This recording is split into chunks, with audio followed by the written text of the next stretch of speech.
What's up, guys? It's your boy Lolo here, and I decided, you know what would be fun? I'm gonna actually try to beat the games on my backlog. So, yeah, I'm gonna be doing that. You guys are gonna come along with me, hopefully. I don't know. And I'm gonna be making a video for all these games that I'm gonna beat. I'm gonna try to knock off all the games that I haven't beat in my Steam library, PS4, Switch, Wii U, probably not Wii U, I don't give a crap about that thing, but, yeah, PS3, because I still have a bunch of PS3 games. I'll pick up a PS3, totally. No, first game I wanted to start this off with is a game I've had for a long time, never got around to beating it. I think I maybe halfway beat it, on the PS3, but I don't have a PS3 anymore. Like I said, I have tons of games sitting in a back room. I think maybe this included, I'm not sure. But, yeah, I decided, you know what, I'm gonna check if this is on Steam. So I checked, and it was on sale for $5, so I picked it up, and City and Origins, because, you know, I've never, I've played Origins back in the day on the PS3 a little bit, but I'm like, you know what, I've never really played Origins. I'll see, people say it's trash, I'll pick that one up too. I honestly not a big fan of City. Played that on the PS4 a while back. I think I rented it, maybe halfway completed it, I don't know. But yeah, so my goal is to beat all three of these games, make videos in each one. So I started out with Asylum instead of Origins because I'm like, man, this is my favorite one, I gotta beat it. So I'm gonna go through, I have some notes, different categories. I'm gonna start with graphics. One thing that really disappointed me, which, I mean, I wanted to try to compare graphics settings, but you know, you can't do that in game. I guess that was a thing back then, I don't know. You had to do it with a little launcher before the game launched, which was a little annoying. I mean, you know. I did turn the graphics up on Ultra, and it did look pretty nice. It ran perfectly fine on my crappy PC. I've got like a 1050 Ti, overclocked pretty high, you know, but i5, it ran perfectly. So, if you have something comparable to that, you should be able to run it easily. I ran probably 100 to 200 FPS, so it should run fine. Because it is a pretty old game, but it did look about as nice as the PS4 remaster. I have to say, it looks a lot nicer than how it did on the PS3. Like, miles ahead. Like, it looked pretty nice, I have to say. I would get this over the PS4 remaster. Like, I've seen gameplay of the PS4 remaster. I only played City on PS4. I haven't played Asylum, but from what I've seen, it looks way too bright. Like, it doesn't get the atmosphere, you know? So I would, if you're gonna pick between those two, graphics-wise, go for PC. I don't know if you get the other content on the Return to Arkham, but I would go PC. Like, not everything looked better. Like, I think Explosions looked pretty bad, and they look pretty good on PS4, but PC does, it looked pretty nice, and I would say take that over the PS4 version. So, story / tone. I came into this expecting maybe something a little less than Spider-Man PS4, because I played that last year when it came out, and it was a pretty nice game, I have to admit. I enjoyed it. It took me a while to get through it. Like, I played it maybe 2 days or so, and I'm like, oh, this game came out. Yay. I don't know, it was probably something with Fortnite back in the day, I don't know. But it took me at least a month to get back into Spider-Man. But then when I did, I'm like, alright, I'm gonna take 2 days, or no, I think it was like homesick for a day or something. I'm like, you know what? I'm going to take today and I'm going to beat this game. And I think I beat it. I didn't beat it that day, but no, I think I did actually. Cuz I had all day. I think I did beat it near the end of the day. I went through the game, and I have to admit, it was a pretty nice story. Like, there were some parts that it definitely felt like a Marvel comic.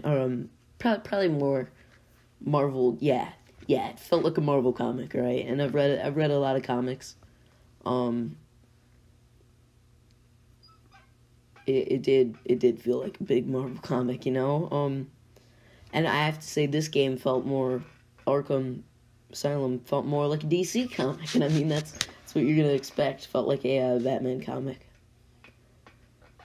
And yeah, that's what you expect, you know? I do prefer DC's tone more, because I feel like Marvel's is nice and all, and like, I really loved their comics back in the day. Like, Civil War was great. A lot of comics, early 2000s, there were some great stuff out there. Like, Ultimate Spider-Man was pretty nice. There was some great stuff back then, but I feel like they've kind of plummeted. I feel like DC stays on top, because I feel like with that tone, you get a more emotional depth, you know, to the story. It feels like there's actually stakes. Like, in this game, there were bombs planted all around, you know? And it felt like there was actually stakes. Like, this Gotham could be destroyed if I screw up, so I better not. So I'll just go through what I have written down about the story. It all begins with just a little brief thing about the story, you know? It all begins with Batman taking the Joker to Arkham Asylum after taking him down. Joker and Harley Quinn cause a massive breakout, resulting in all of the asylum inmates being free. He plants bombs across Gotham and threatens to detonate them if anyone enters the island. For the next 10 hours or so, you're treated to an amazing story that will keep you wanting more. Yeah, sounds good, doesn't it? Trust me, it is. It's really good. It doesn't, it puts so many villains in it, and actually has, like, backstory for them, which I'll get into more later, without feeling like Spider-Man 3, that made me really respect this game. Like, Spider-Man PS4 put in a lot of villains, and didn't have the biggest backstories, you know? Not really, no. And there wasn't really much you could find to learn about them. But this game was able to do it in half the time for the story. And make it feel like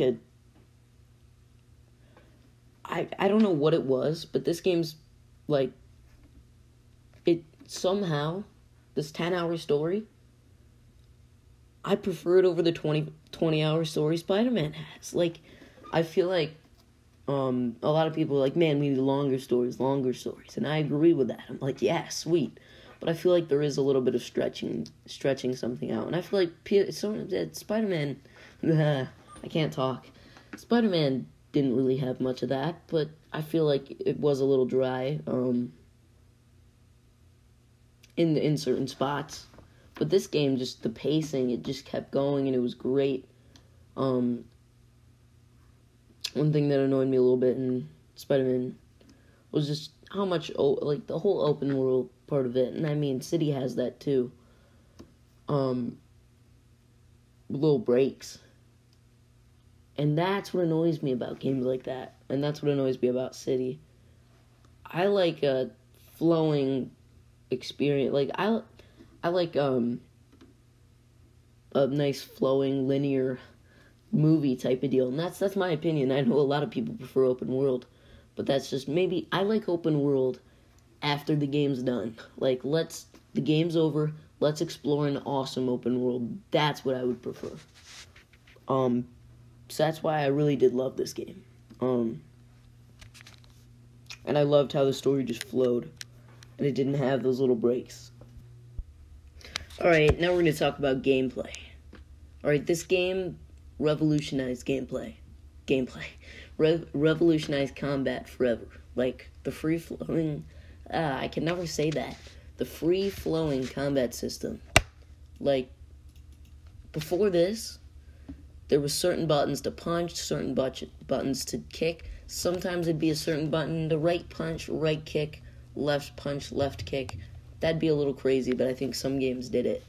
And I have to say, this was one of the biggest things in combat for games, like, ever. It would be... It's just a random... Or not random, I think it is just the best. It does the best move combat thing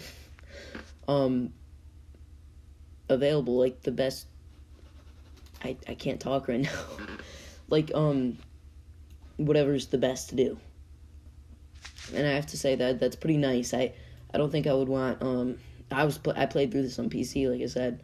I don't think I'd want, right punch, left punch on my little mouse buttons on the side, and then, the kicks on my, little normal left click or right click.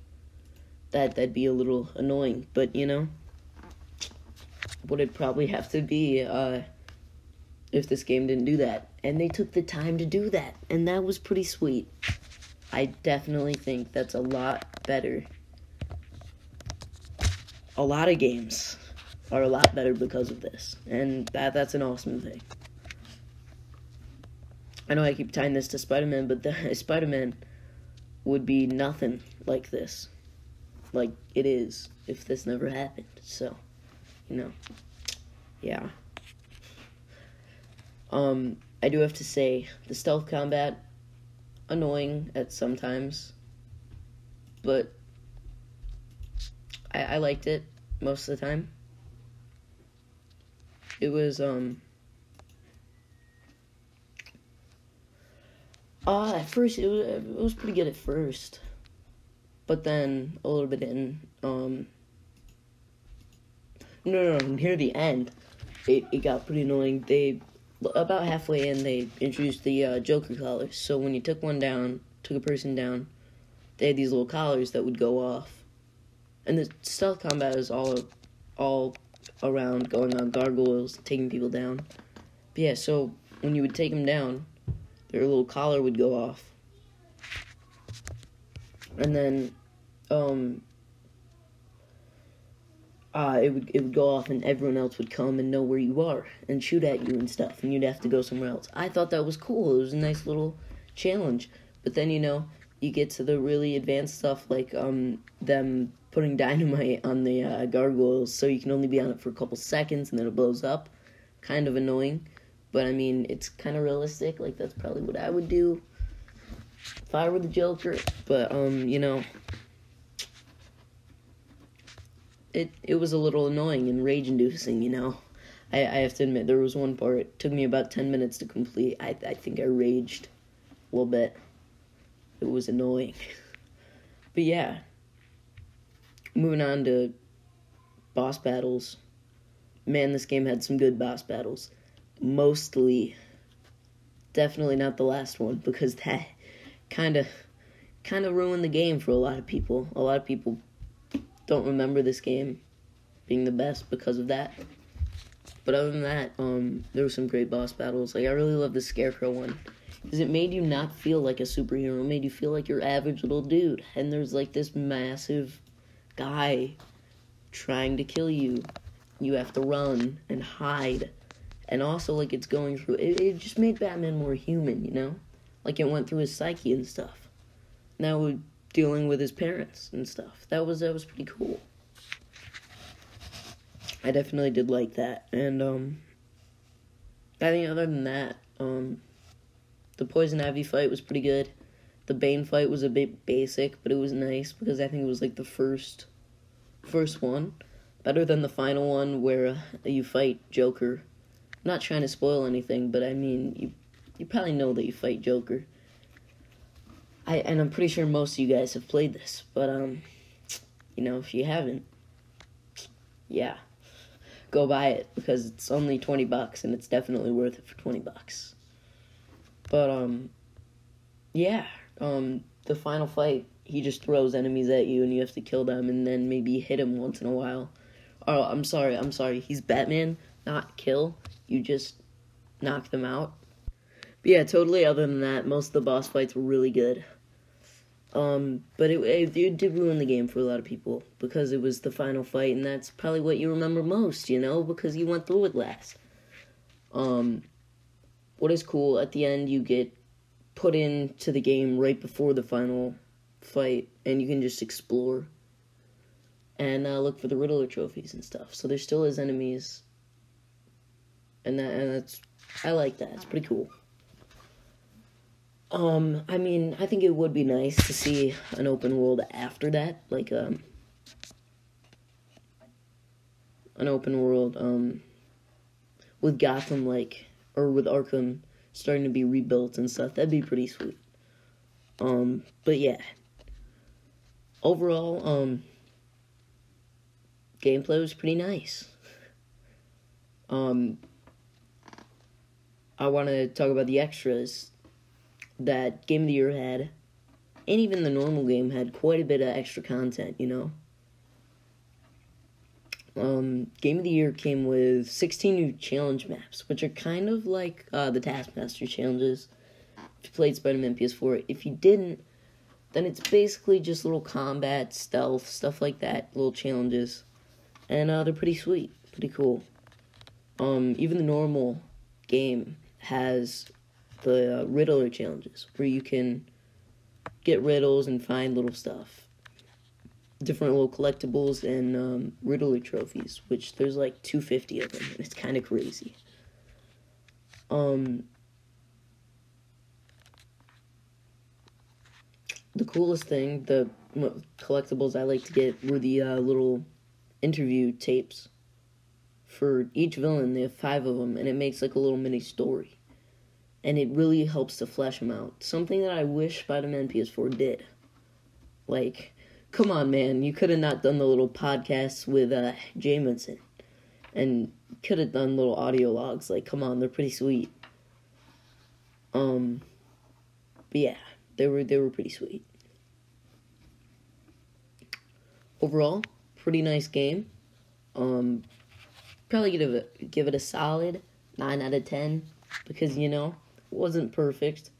I don't think, I talked about many of the problems in the game, because mostly I didn't come into many, and, I really loved the game.